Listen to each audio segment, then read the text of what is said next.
Me gustaría retomar el tema del pecado del cual venimos hablando en estos últimos audios.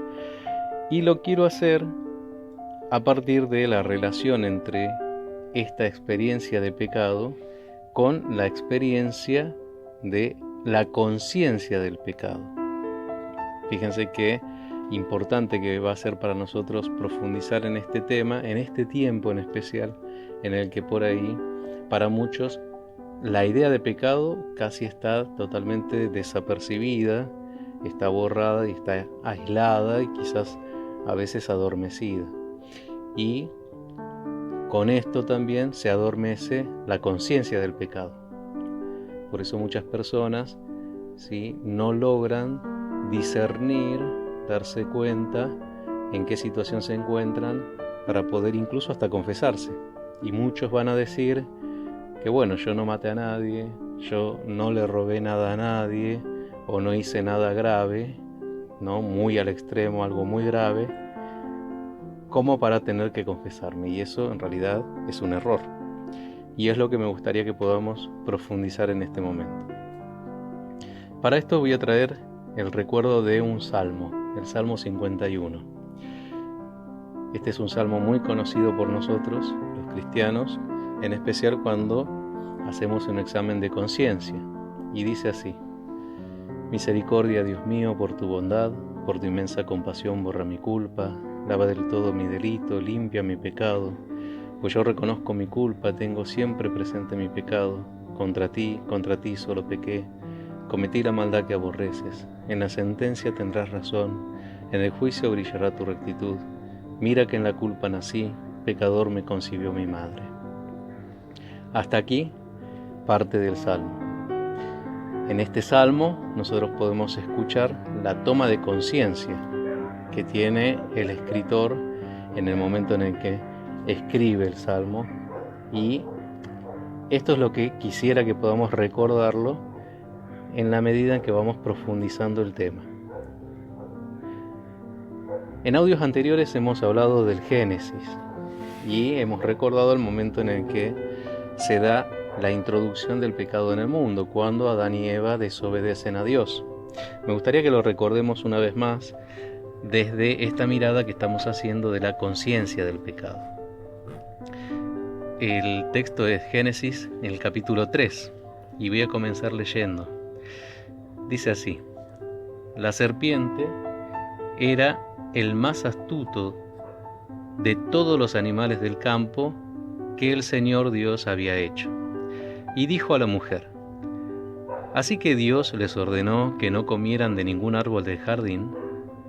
La mujer le respondió: Podemos comer de todos los frutos de los árboles del jardín, pero respecto del árbol que está en el medio del jardín, Dios nos dijo: No coman de él ni lo toquen, porque de lo contrario quedarán sujetos a la muerte.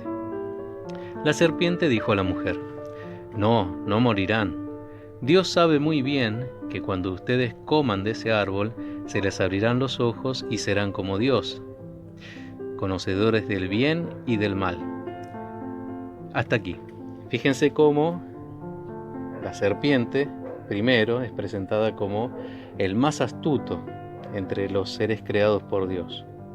Y es así como el demonio, que es el ser más astuto y conocido por nosotros como el príncipe de la mentira, introduce siempre ante una tentación a partir de una mentira, como lo hizo acá. Siempre va a tentar y siempre va a empezar un intento de diálogo con cualquiera de nosotros por medio de una mentira. Esto es muy importante para los que por ahí tienen más experiencia, en especial una experiencia espiritual, un mayor discernimiento en el espíritu. Se van a dar cuenta de que nunca uno tiene que negociar. Es más, uno nunca debe dialogar con el tentador, porque el enemigo está al acecho. Y siempre a partir de una mentira hace que nosotros podamos caer en la tentación. Esto es lo que le sucede a Eva. En su astucia, la serpiente comienza el diálogo. Comienza a partir de la mentira, preguntándole, como les preguntó: Así que Dios les ordenó que no comieran de ningún árbol del jardín. Esto es una mentira, de entrada. Por eso Eva lo aclara, diciéndoles cómo fue la orden de Dios. Pero después continúa en la mentira la serpiente diciéndoles que en realidad no morirán. Trata también a Dios como mentiroso. Porque Dios sabe muy bien que cuando ustedes coman de ese árbol, se les abrirán los ojos y serán como Dios, conocedores del bien y del mal. Fíjense cómo en la astucia la serpiente coloca a Dios como mentiroso, desde la mentira que empezó en el diálogo. Por eso nunca nosotros debemos caer en dialogar con el tentador.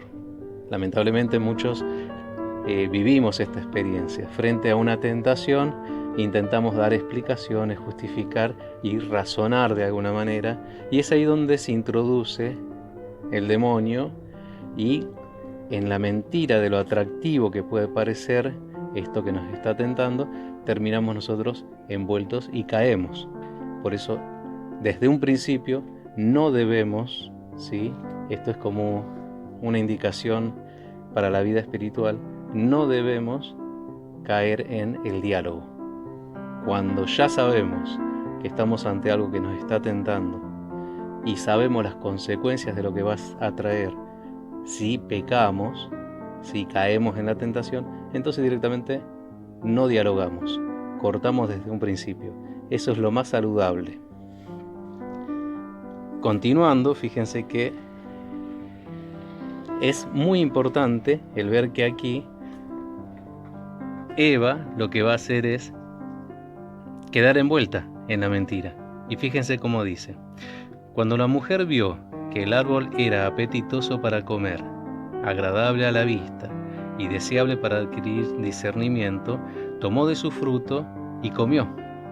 Luego se lo dio a su marido, que estaba con ella, y él también comió. Entonces se les abrieron los ojos y descubrieron que estaban desnudos. Por eso se hicieron unos taparrabos entretejiendo hojas de higuera. Fíjense que ahí es donde se da entonces el paso a la conciencia del pecado. Nosotros no tendríamos conciencia de pecado si no habría pecado, justamente porque el pecado se introdujo en el mundo. Nosotros tenemos la conciencia del pecado, y es importante poder distinguir entre lo que es la conciencia del pecado de una manera dada por el Espíritu de Dios, que es la conciencia que nos va a llevar al arrepentimiento y al cambio de conducta, de la conciencia de pecado que es dada por el enemigo, por el demonio, que en realidad lo que hace es acusarnos después de haber pecado. Es como que nos introduce en el pecado a partir de algo que parece atractivo, tentador, y que es una mentira, porque después no trae lo que en principio ofreció. Realmente el pecado nunca va a brindar lo que ofreció. Desde un primer momento uno piensa que puede ser algo tan atractivo y tan positivo y tan bueno para mí, que después de que lo hago, que yo cometo el pecado, me doy cuenta de que no tiene nada de eso atractivo que se me mostró desde un principio. Y es ahí donde el demonio lo que hace es introducir este aspecto de tristeza del mundo, en donde nosotros quedamos adoloridos, pero no con un dolor de conciencia para poder cambiar de actitud y aproximarnos nuevamente a la gracia de Dios, volver a Dios, sino que lo que busca el demonio es acusarnos y condenarnos, o sea, hacer que nosotros sintamos la tristeza en este mundo de haber pecado, y por lo tanto, por esta tristeza no podemos volver a Dios. Esto les pasa a mucha gente. Hay mucha gente que a veces, después de pecar, no encuentra cómo volver, porque se siente totalmente entristecido con lo que hizo. Y es ahí donde el demonio, con más razón, lo envuelve en la continuidad en el pecado. Se van a encontrar con muchas personas que viven y lamentablemente al vivir en esta experiencia, al continuar en el pecado, lo que van haciendo es justamente alejándose cada vez más del camino recto, del camino de Dios, y por lo tanto se van encontrando cada vez en un pecado más grande. Es así como nosotros tenemos que distinguir y tener la idea bien clara de que es por medio del Espíritu Santo que nosotros podemos encontrar la ley que está inscripta en nuestros corazones, como lo dice Jeremías, si recuerdan, en el capítulo 31, versículo 33, cómo se da el pacto en donde ya la ley ahora va a estar ubicada en el corazón del hombre. Y nosotros sentimos esa ley, está colocada en nuestro corazón. Lo que pasa es que nosotros a veces, justamente por lo que les estoy comentando, al no distinguir que yo debo tomar conciencia de mi pecado y por lo tanto con la inspiración del Espíritu Santo puedo arrepentirme y volver a Dios, volver al camino recto, volver al estado de gracia.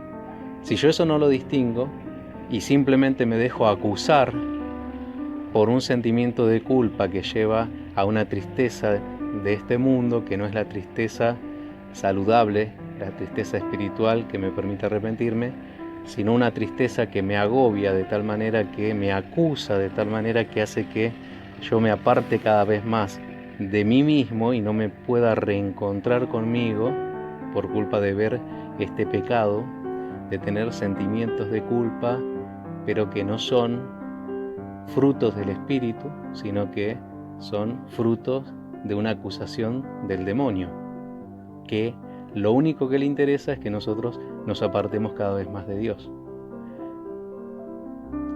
Este es un tema muy apasionante y me gustaría seguir profundizándolo, en especial teniendo en cuenta cómo la ley, los mandamientos de Dios, están inscriptos en nuestro corazón y podemos ir descubriéndolos en la medida en que vamos dejando paso a la expresión de este Espíritu que vino para salvarnos. El Espíritu del mismo Jesús, que como el mismo Jesús, desde un principio, no vino a condenar al mundo, vino a salvarlo. El juicio vendrá después, por eso debemos ir preparándonos.